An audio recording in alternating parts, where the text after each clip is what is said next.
Mas essa semana a gente debatia aqui numa das nossas transmissões exatamente esse enfrentamento ao sistema. Diz que o sistema é perverso. Eu já vi ao longo dessa minha trajetória jornalística, né? Não sou político, não sou filiado, não tenho pretensão, nunca tive.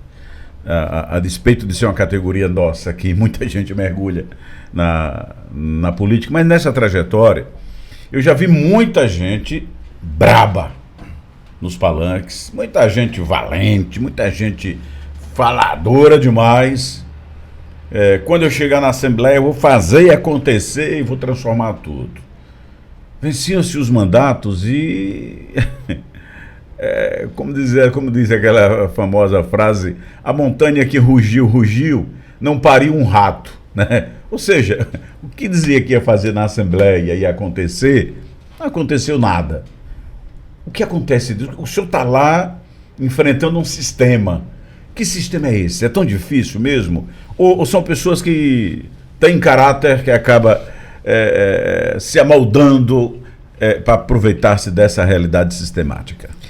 Você tem, Messias, hoje no Brasil um sistema fortemente estruturado. Ele nunca esteve tão forte, né? Ele tomou um grande susto com a Lava Jato e seus desdobramentos, operações anteriores até. A gente não pode esquecer o Mensalão, que é bem anterior à Lava Jato. Só que o sistema se reorganizou e ocupou espaços de poder com ainda mais força. As pessoas precisam compreender que num parlamento, no Congresso, você precisa atingir maioria, seja para aprovar alguma coisa boa, seja para evitar que alguma coisa muito ruim seja aprovada. Isso se dá pelo diálogo, pela política, pela conversa, pela composição. Mas alguns pontos você não consegue transpor, e vários deles ficaram muito claros. Eu sempre tenho muito esse papel de colocar as coisas à tona, de botar a luz em cima do problema para que as pessoas entendam. Quando a gente chega em 2019, eu apresento a CPI da toga. E as pessoas tomam um susto muito grande, porque naquele momento as pessoas que estavam chegando, os colegas parlamentares que estavam chegando, 11 deles nunca tinham sido políticos antes, nunca tinham ocupado cargos antes. Eu, um desses 11. E as pessoas não entendiam, mas a gente pode fazer uma CPI do judiciário, da cúpula do judiciário, isso aí vai dar certo, como é que a gente consegue fazer?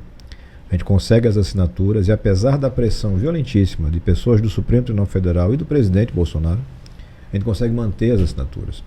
Para você ter uma ideia, quando a gente protocola, no dia do protocolo, chega um militar no meu gabinete, enviado pelo presidente da época do Supremo, Dias Toffoli, pedindo a lista dos subscritores.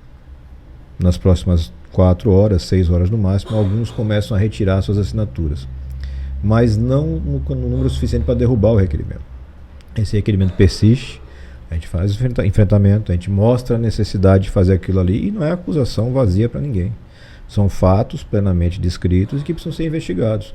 Jornalista é investigado, delegado, político, governador, presidente, todo mundo é investigado no Brasil, menos a cúpula do judiciário. E a gente, infelizmente, não consegue dar um passo adiante porque ocorre um acordo entre o PT, que é representado por Rogério Carvalho na Comissão de Constituição e Justiça, setores do chamado Centrão e o governo Bolsonaro. O seu filho Flávio tinha muito interesse em agradar o judiciário por conta do processo das rachadinhas. E de fato ele consegue uma decisão liminar de Dias Toffoli que paralisa por quase 1 ano todas as investigações de corrupção do Brasil.